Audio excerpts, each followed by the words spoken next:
Good afternoon, and welcome to Conversations with the Dean. Thanks for being with us today. I'm Penny Bishop, the Dean of Boston University Wheelock College of Education and Human Development. I really value these Thursday conversations when BU Wheelock experts and our guests help us think through some of the pressing concerns facing education today. Always through the lens of our Guide Star with a focus on transforming systems that impact education and human development.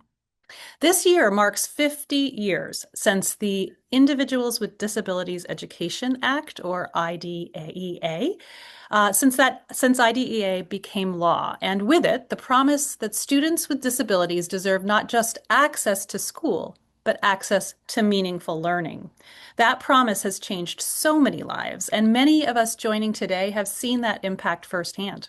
Here at BU Wheelock, our faculty are deeply engaged in research, teacher preparation, and partnerships with schools that shape how special education actually works in classrooms and communities. This afternoon's conversation brings the various components of that work together with the lived experience of educators across our community as we talk about what's at risk, what's giving us hope, and how we can help shape a stronger future for the next 50 years of special education. I'm joined today by three experts who are well versed in today's topic, Liz Bettini and Lindsey Chapman, who are BU Wheelock faculty, and our alumna, Katie Meyer. Dr. Elizabeth Bettini is an associate professor in the special education program here at BU Wheelock. She researches how working conditions affect the special education teacher workforce and inequities in access, while helping identify ways to support teachers and ensure all students get skilled, committed skilled, committed educators. Dr. Lindsey Chapman is a senior lecturer and director of the special education program here at BU Wheelock. She teaches undergraduate and graduate courses on disability-related issues, leads field-based seminars, and helps educators create inclusive, accessible learning for all students while building strong community partnerships. And Dr. Katie Meyer is a Prodigy Fellow at Binghamton University and a BU Wheelock alumna. In fact, Dr. Meyer is what we call a triple terrier here at BU, meaning she has earned not one, not two, but 3 degrees from Boston University. A former classroom teacher and special educator, Katie's research and teaching use critical and reciprocal methods to empower and support educators as they take action to build a more just education system.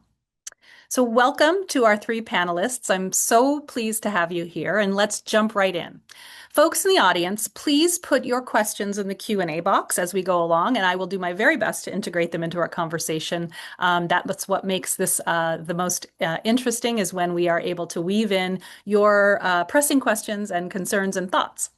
So, Katie, I'd love to have us start off broadly, and I'm hoping that you can paint a picture of where special education has been over the past 50 years, and where we are today. Yeah, thank you so much, Dr. Bishop, and hello, everyone. It's a pleasure to be here. So I think that in order to really paint a picture of where special education has been over the past 50 years, we really have to first understand the foundation of public schools in the United States. And we really have to think about who our schools were originally created for. And our public schools in the United States were originally created to serve and teach the so-called normal child, right? And when we used the word normal child, that was really a euphemism for children that were non-disabled, white, English speaking, wealthy, and so on. And it was through that very sort of narrow idea of who schools should be for where people and communities really came together to push back on that, right? To push back on this ableist, classist, and racist foundation of schooling. And special education was really created out of that movement. IDEA was created and legislated at a time when there were these intersecting movements, right? We were fighting for civil rights. We were fighting for disability rights. And with a federal law now mandating that students with disabilities receive a public education, um, students with disabilities and their families could really ensure that they were getting that access to an education. And if we think about how we went from, mandating that children with disabilities deserve a presence in our school, that also then allowed us to continue to build on the movement, and to make sure that children weren't just present, that they were also receiving a meaningful and accessible education that responds to their strengths, their needs, and their experiences. And so we can kind of see this development in the visuals that we have displayed here, right? We kind of go from this normal school to making sure that students with disabilities have a guaranteed right to an education. And then on the right here is a court case known as Andrew. And the Andrew court case, for some of you who might be familiar with it, really raised the bar for what we mean when we say children have a right to a free, appropriate public education. And it said not just that access isn't enough, but that also progress must be meaningful, that children have a right to a high quality education. And for people like me, for many educators, many families, many disabled people, we have spent so much of our lives fighting to improve special education. And now in 2026, I think one of the most frustrating things is now many of us are having to kind of go back to the drawing board and have to re-explain why special education should exist and why it should be properly funded and supported. Katie, thank you so much. That is a really incredibly helpful grounding and a little bit of a history lesson for many of us, I'm sure. Lindsey, can you add to this picture? I know you have such deep expertise and experience. Yeah, so I think to sort of piggyback where Katie left off, when we think about special education and those of us who've focused our work on improving special education, we have this sort of uncomfortable thought that we think about, right? That we've thought about how much progress we've made. We no longer have situations like the disabled advocate, Judy Heumann, being told in first grade that she's a fire hazard because she's a wheelchair user. So that sort of level of extreme doesn't exist anymore. And we've made tremendous progress. And also, there's still a lot of room for improvement. The IDEA has never been fully funded, so we've been arguing and fighting for better resource allocation and funding to truly meet the promise that's outlined in the law. And so we're having this sort of backward step of having to again justify why special education is so important, why it's so needed, and also kind of continue the fight to make it better, and realize the promise of what it originally intended to have. Thank you, Lindsey. Liz, what can you add? Yeah, What I think what I'd add to that is I think that that the fight was first initially just to say students with disabilities have a right to be present in the school building, right? And then so that was one in 1975 with IDEA. And then we had a long period of time where the fight was to say physical presence isn't enough in the building when they're in separate spaces, when they're in separate portables, when they're in basement classes and not being included with their peers, with their classmates who they live in the same neighborhood with and interact with outside of school. And so for a long time, the fight was to say, students with disabilities should be educated in inclusive classrooms alongside their peers. We shouldn't be segregating students on the basis of disability. And that fight is very much still ongoing, right? We have a system right now where predominantly white schools serving more affluent student populations are much more likely to be inclusive than schools serving mostly students of color, than low-income schools, right? So that fight isn't over, but that has been the kind of fight that we've been having. The other thing that we've been pushing for a really long time is for students to have curricular access, right? To have not just be present in an inclusive class, but to have access to the content, the rigorous grade level academic content that their peers have access to. And so I think as a disability community, as a community of teacher educators working with special education teachers and disabled students, we are used to pushing for improvements in quality of services. And it has been so long, it's been 50 years since we have had to say they have a right to be there, right? And it feels like we're in a moment where we're having to go back to explain why do they have a right to be there. And that's it's quite shocking and not where I thought we would be at this point. Mhm. Yeah. Thank you, Liz. Maybe turning back to you, Katie, building on Liz's observation that, we've been pushing and pushing and advocating for so long. And so many of our listeners and viewers today are either teachers or former teachers or parents of students with disabilities, or people themselves. Like there's a lot of folks here today who know that fight and that advocacy quite well. Why does it feel more fragile now than at any other point in history, if you buy Liz's perspective here? Yeah, well, I think that, it's really important to also contextualize this in the broader social and political moment that we're in. And so right now we're talking a lot about IDEA, right? And we're seeing the gutting of special education staff at the federal level. We're seeing the withdrawing of federal funds to support and fund important research and professional learning for educators and practitioners in the field.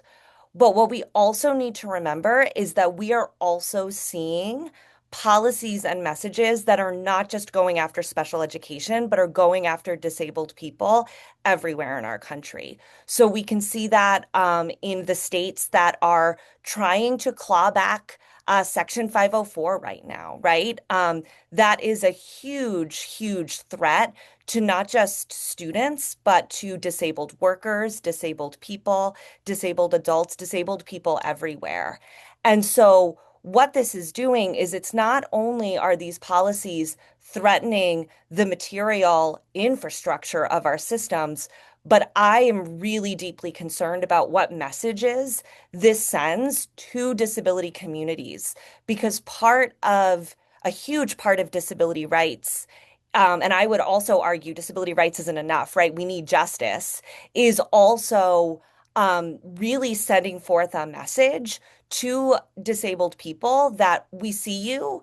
And not only do we see you, but that we value you and you're worthy. And you're not a problem to be ignored or to be fixed.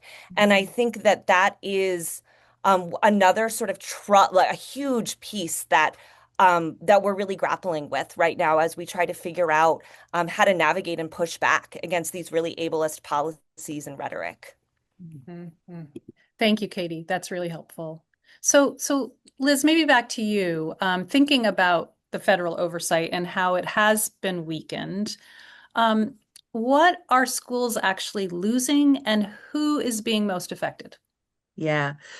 So we know that throughout the history of special education, the task of making sure that schools and districts and states follow special education law has been exceptionally challenging, and the federal government has played a really crucial role in that oversight. So they monitor states' implementation of IDEA. They monitor or traditionally have monitored when states are violating students' civil rights or violating students' educational rights, and they require states to do an extensive amount of reporting and to provide compensatory services and if they have violated those rights.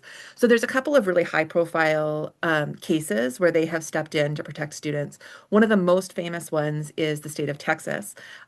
So for a long time, the state of Texas instituted a 8.5% cap on the proportion of students who could be identified for special education services. And if your district went above 8.5%, then you would get audited by the state, which is a very onerous process.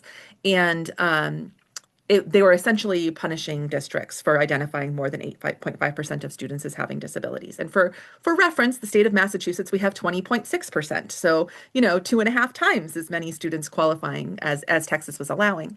And so the consequence was that the students who were getting identified were predominantly white, affluent students whose parents could hire lawyers to advocate for them to be identified. And a very large proportion of students who should have been receiving services then were not. And there have been some absolutely fantastic studies of the consequences of that for students. There are very significant long-term consequences in terms of students' graduation rates, students' grades, students' achievement in school, students' employment. Like that had very significant material costs for the students, for their families, for the state. Um, this came to light through a bunch of reporting and as well as some academic research studies by Brianna Ballas and Caitlin Heath. And it came to light, and the federal government was who stepped in and said, Texas, you have to change what you're doing, and you have to provide compensatory damages to all of these families, to all of these children who are harmed by this illegal policy. That is one of the most high profile examples. There are many smaller examples. The state of Massachusetts has recently been cited by DESE for failure to follow through on procedural compliance in complaints from families. The state of Indiana had a pretty high profile case not too long ago related to teacher qualifications. They were allowing people to, be considered qualified who should not have been considered qualified as per the letter of the law. And as a consequence, for example, Indiana, in response to that, has developed some really innovative pathways and really cool ways of boosting their special education teacher workforce with the support of the federal government. So what we know from those cases and many, many others that we don't have time to talk about today is that if states can break the law, oftentimes they will. And not always, some of them are extremely detrimental to children, right? And so that level of oversight, that level of monitoring is exceptionally important for ensuring that students have access to a high quality education. And right now, what has happened is that there are literally thousands of civil rights cases that have been making their way through the monitoring system at the federal government. Some of them have been in process for decades, and they are all being dropped. They're not being pursued. They are sitting in someone's filing cabinet somewhere, and students' rights are being neglected. Wow, that is really eye-opening. Katie, you look like you have something on the tip of your tongue you want to add. Yes. Yeah. And to just build on the really important points that Liz was just making, we also have to think about this. The euphemistic language that is being used by the federal government when they say that they are going to put the rights back into the hands of the state, right? And so what we know about education is that states already have a lot of decision-making power about what happens in their communities as it relates to schools. To Liz's point, federal oversight is a way of ensuring that those who have been historically and presently oppressed and marginalized are protected. And not only are we seeing this happen as it relates to disability, but disability intersects with race. And so we also have to recognize the ways in which states' rights has been used as a dog whistle to perpetuate racialized segregation that also continues to happen within special education systems. So when racial segregation was outlawed, right, special education was another way for people to keep Black and brown children segregated and separated. And this is drawing on a lot of the work from Dr. Alfredo Artiles and discrete scholars that really require us to ensure that special education isn't being misused to perpetuate racial injustice and inequities in schools. Thank you, Katie. Can I add to that a little bit? I think Katie hit a really important point about sort of the euphemistic language. And I'm thinking about sort of the broader context of what was occurring before sort of this latest wave of sort of weakening of federal oversight. And I know that a lot of schools, a lot of teachers were already struggling, right? So Dr. Bettini does a lot of research on working conditions. And I'm thinking about how more and more our teachers are being asked to do more with less. And to go back to that idea of euphemistic language, something that I find really interesting is the narrative around inclusion lately and sort of how that's being misused to justify offering less services and resources and supports, where you're now having one teacher that might have two licenses being asked to do the job of two people as an individual and calling that inclusion, sort of misusing the idea. But again, we've had this like long-standing problem where working conditions for special educators are really tough. We have shortages. We have issues with attrition in our field. It is hard to keep high quality and strong special educators in our classrooms. And that's just being further magnified, given sort of like the instability and sort of broader issues that are going on at the same time. But I think it's important to point out, we're hearing a lot about inclusion and, even locally here, and I'm sure in other states, you're hearing this push for inclusion. But we have to also ask, what does that mean? What does that look like? Or do we all have the same understanding? When we say inclusion, are we all talking about the same thing? Or are we talking about, putting everyone in one classroom and not thinking about the resources and supports, or what's actually happening in that classroom and who is providing it? Mm-hmm.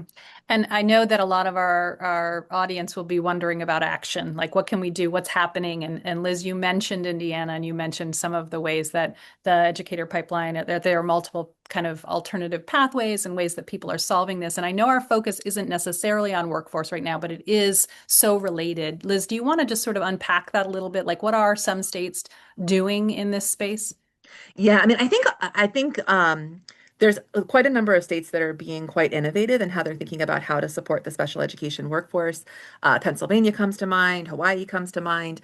So nationally, we've had challenges retaining enough special education teachers to serve all students with disabilities ever since IDEA was introduced in 1975. And the reasons for that, oftentimes people think the reason for that is because of the kids. It is not because of the kids. Teachers love working with students with disabilities. That is not the problem. The problem is that oftentimes special educators are doing the work without enough support to meet the students' needs, right? So Lindsey mentioned, for example, we've seen districts locally and in other states as well, that have decided, oh, we're going to have this person's dual certified. We're going to have them be their own co-teacher, and they're going to do two jobs as one person. That is not a reasonable expectation for any one educator, right? So oftentimes special educators are asked to take on too many responsibilities with insufficient support to be able to do them well. So there's a couple of different ways that states are thinking about addressing that.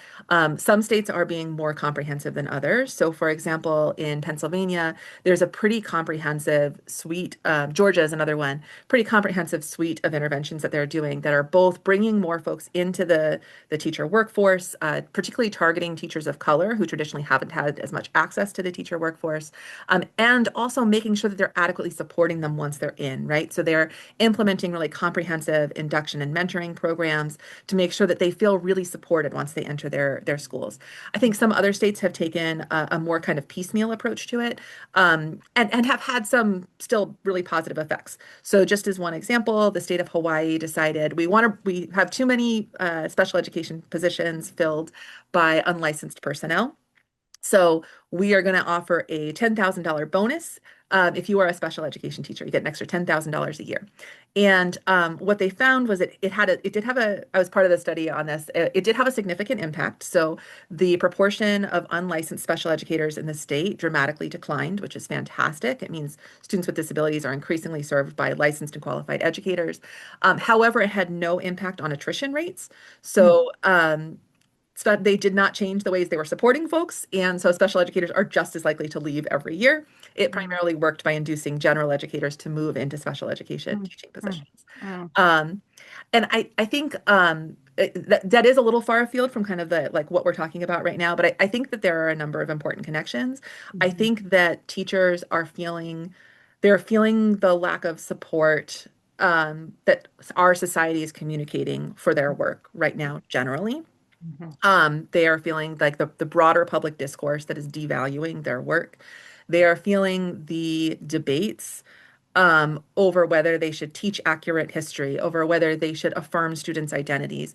They are feeling the pressure of those things in pretty intensive ways. And I know personally folks who have left their positions because of those debates, because of the ways they felt targeted by those debates. And then we also see teachers in communities that are being targeted by ICE having to take on a lot more responsibilities than they've traditionally had to do in order to keep their students safe. We've got teachers walking kids home to make sure that their parents don't have to come out in public and potentially get picked up. We've got teachers delivering food to families who are scared to leave their home, and so teachers throughout our country are both in the crosshairs of political fire that's happening, and they are taking on more responsibilities for their student safety in that context. And so I think that the working conditions challenges that have already been around for a long time were magnified by COVID, and they are magnified even more by the present moment. Mhm. Thank you, Liz. I know you've done a lot of work in special education workforce, and it strikes me that what you're describing is also so pervasive across the teacher workforce and really education at large. And there's a lot to be learned there. And maybe we could put some links in the chat to some of the work that you've done. I know you've done some really important research in this area. So as we go along, maybe we can dig some of those up for people who want to learn more about that. You've led us into the, oh, please, Katie, go ahead. Yeah, I just also wanted to add on to some of Dr. Bettini's points here. I think that we also should be looking at the work being done to really understand what pre-service and teacher candidates are experiencing themselves. So I've had the opportunity to do some qualitative work. It's not quite at the scale as some of the quantitative work, Liz, that you've been able to do, but through using culture circles, we've been able to engage with teacher candidates to really find out what are their experiences, how are they navigating the world that we're living in, and then their dual role as both as students in a teacher preparation program and as educators working in schools. Mhm. And what we've really found, it very much aligns with a lot of Dr. Bell Hooks's work on self-actualization, and a lot of teacher candidates who have so much passion and commitment for being special educators, for being classroom teachers. They're struggling to meet their financial, emotional, and mental health needs. They don't know where their next meal is going to come from. They don't know how they're going to pay rent.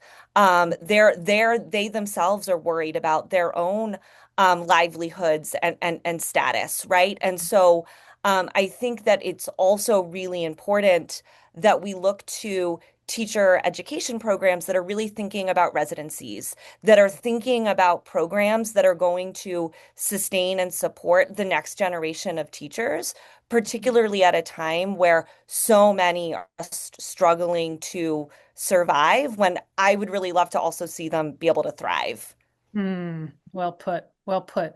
I think this idea of action and collaboration and how we work together to help solve this really thorny problem is key. And I'm wondering, Lindsey, if you could talk to us about how education communities can protect disabled students. So, how do you think about what an education community is and what actions might we take collectively to create some protection?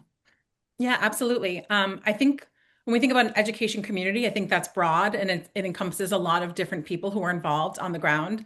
I think the first thing to kind of go back to the history that Katie sort of opened this session with, when we look historically at the improvements that have been made for disabled students, it's been because of tireless advocacy and activism from disabled people, families, allies in the community, and sort of across movement solidarity even to get us the progress that we've had so far. And so I think it's important for us to remember that everything that we're facing right now, we're framing it as sort of like what's happening with special education, but it's not just a special education issue. So it's much bigger than that, and it impacts all of us.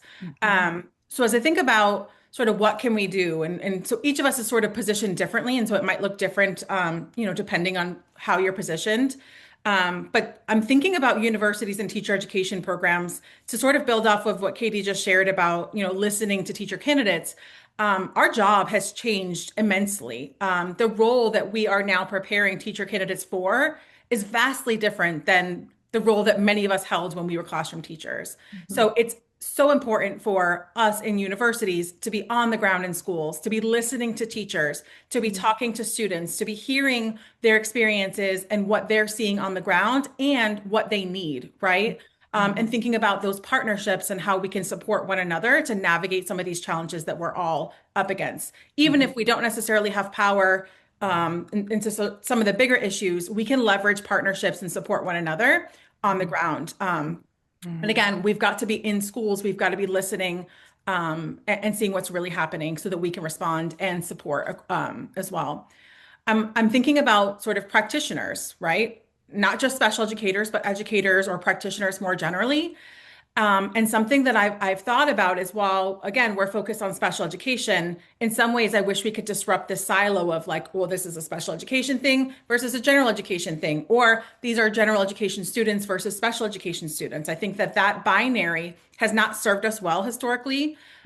So if we really want to protect disabled students, it can't just fall on the shoulders of special education teachers or families of students who have IEPs or smaller groups. This is something that we have to have an investment across the board.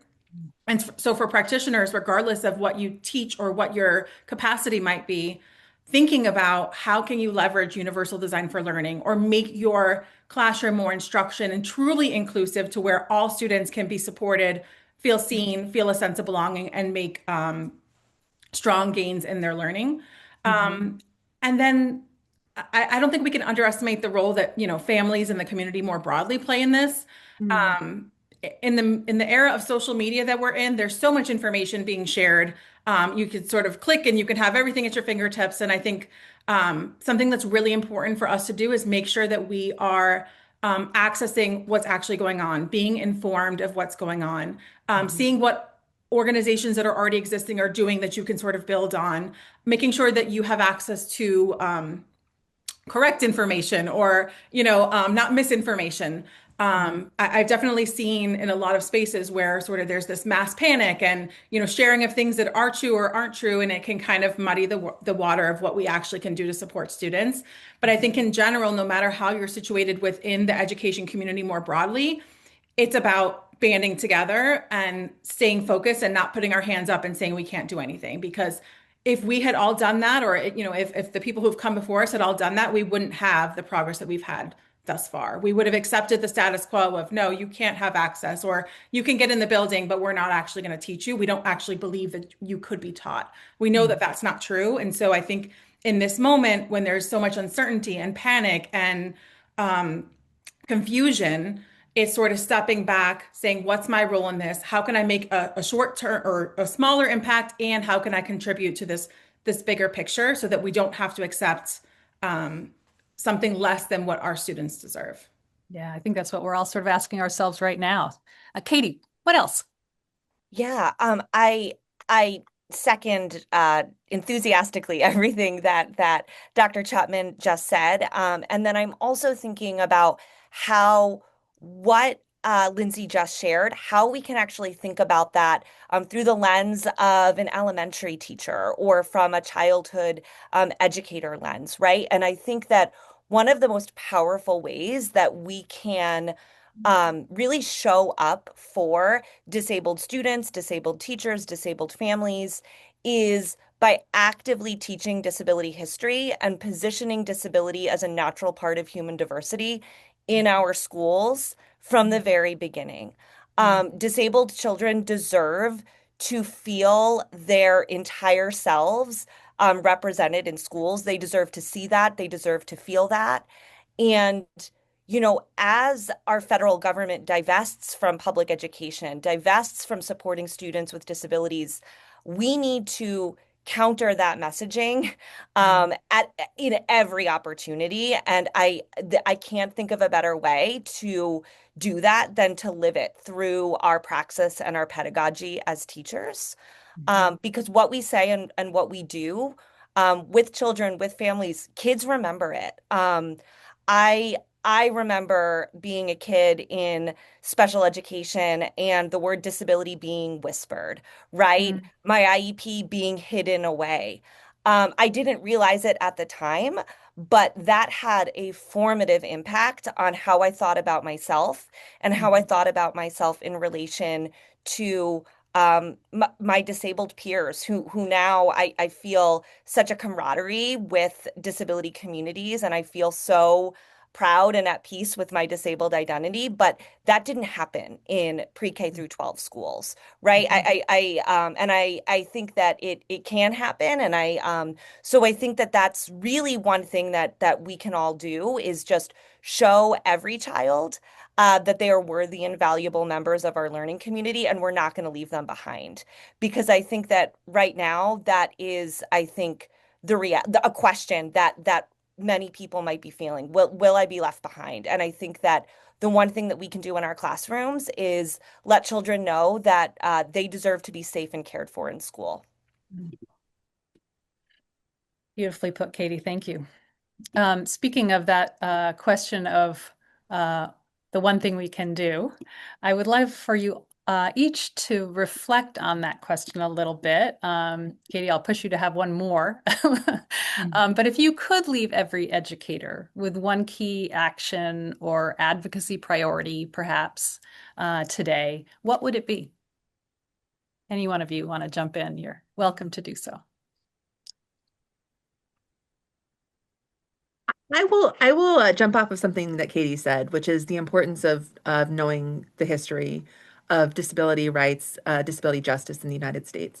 I was not taught that history in school. I was not taught it in K-12. I was not taught it in my master's program in special education. I was not taught it in my doctoral program in special education. And I learned that history by doing reading on my own, by watching Crip Camp, that was something that I chose to educate myself in. It was not something that was ever at any point in my however many years of schooling I have at this point offered to me.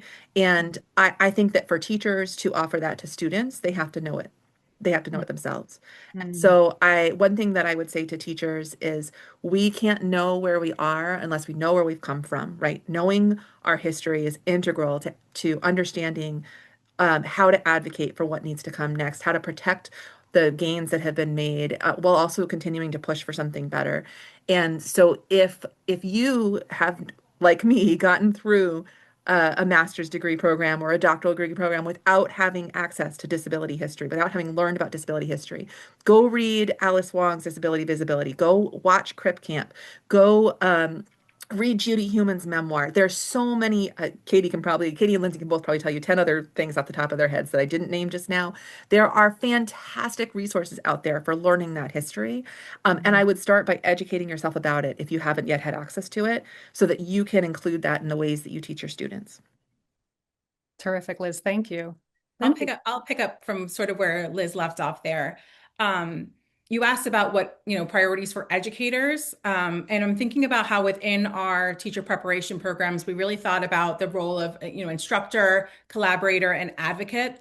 And I think my message is to lean into that advocate role, no matter what kind of educator you are or how you're positioned sort of in the broader space, but to lean into that advocacy role. Don't be afraid to advocate. And then to those around, we need to listen. We need to listen to our teachers. We need to give them a voice in decision making. We need to hear how this is impacting everything that's going on is impacting them. What do they need? What do they hope for? I think too often some of this conversation just leaves out the voices who are most impacted. So I think my advocacy priority is for teachers to really see themselves and empower themselves as advocates who have a voice, who have something to say, and who deserve to be heard. Thanks, Lindsey. Yeah, I echo both of what Liz and Lindsey just said, and I think sort of bringing together the disability history knowledge that's so important, and a multidimensional understanding of disability history, right? An international perspective, a global perspective, and then coupling that with this importance of advocacy and action, I think is so important. And I think a really great way to do that is to again, I think, Lindsey, you said it, right? Leadership of the most impacted. It's a really important principle within disability justice. We actually don't need to reinvent the wheel when it comes to taking action and fighting for justice. There have always been disabled people in the world, and there have always been disabled people fighting to make our world a better place. And we can learn from those people and those organizations, and we can listen to the clear ways that they're taking action. So there are two organizations that I have in mind, and I think these links will be dropped in the chat. But one is the Disability Rights Education and Defense Fund. They do incredible work around defending disability rights within both education and beyond. They have great, clear steps for how you can take action today. And then there's the American Association of People with Disabilities. AAPD is the acronym that you might be familiar with.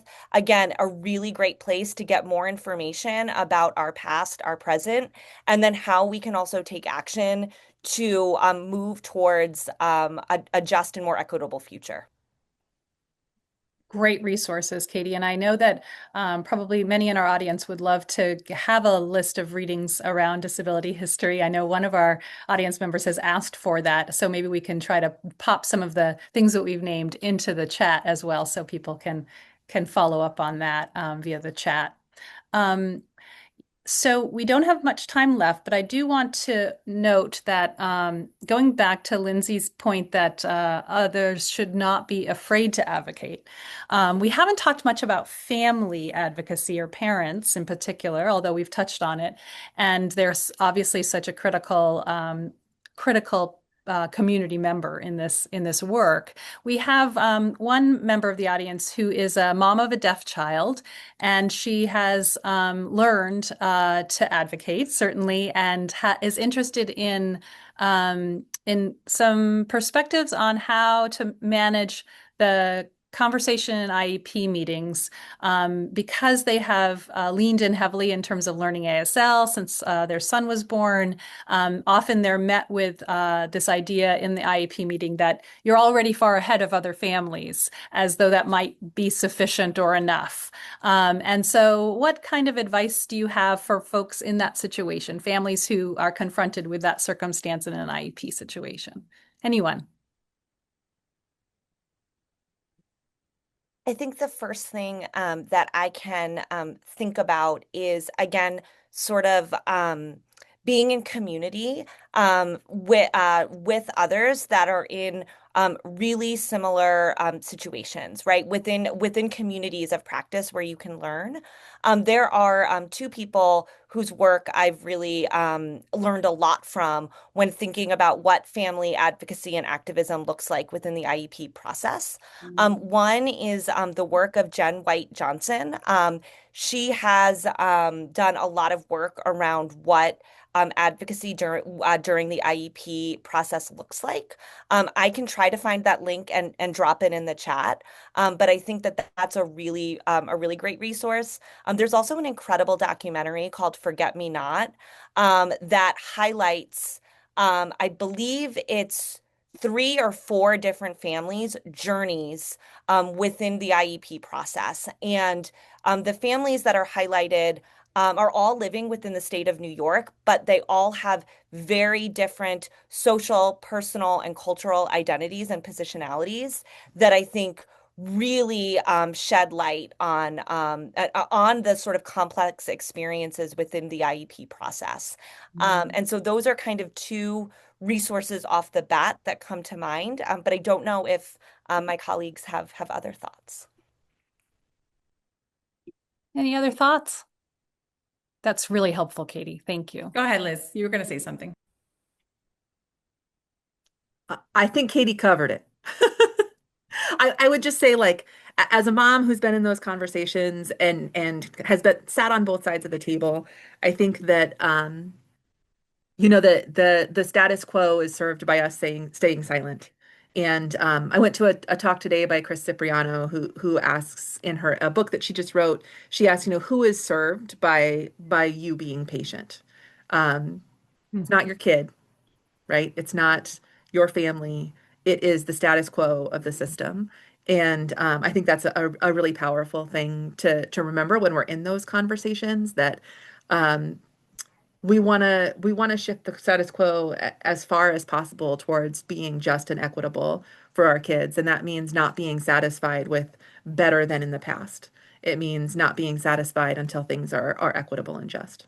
So I encourage you to keep pushing in those conversations, even when it's uncomfortable to do so. Let me just add one thing that sometimes we forget what the I in the IEP stands for. It stands for individualized, right? And so what other families are doing, what other children are doing is of no bearing to what is best for your child, what you want for your child. what your child is entitled to. And so you have a right as an equal participant in that team to speak up on behalf of your child. And I encourage you to do so. Thank you so much. Katie, Liz, Lindsey, really appreciate your time today and your passion for this work. It just really is so obvious, both your expertise and the energy that you put into it. I'm inspired by it all. Really, thank you. And thank you to our audience. Audience, if you're interested in pursuing further study at BU Wheelock, we've included some contact information and we'd love to hear from you and welcome you to Wheelock. I will also encourage you to join us next time for a conversation on why inclusive children's and young adult books matter. These stories help students see themselves, understand others, and build a love of reading. And together we'll explore why children's literature is essential to how we teach and learn. Thank you all for being here today. Be well. And I'm sorry that we couldn't get to all the questions, but we really appreciate your engagement. Have a great rest of your day.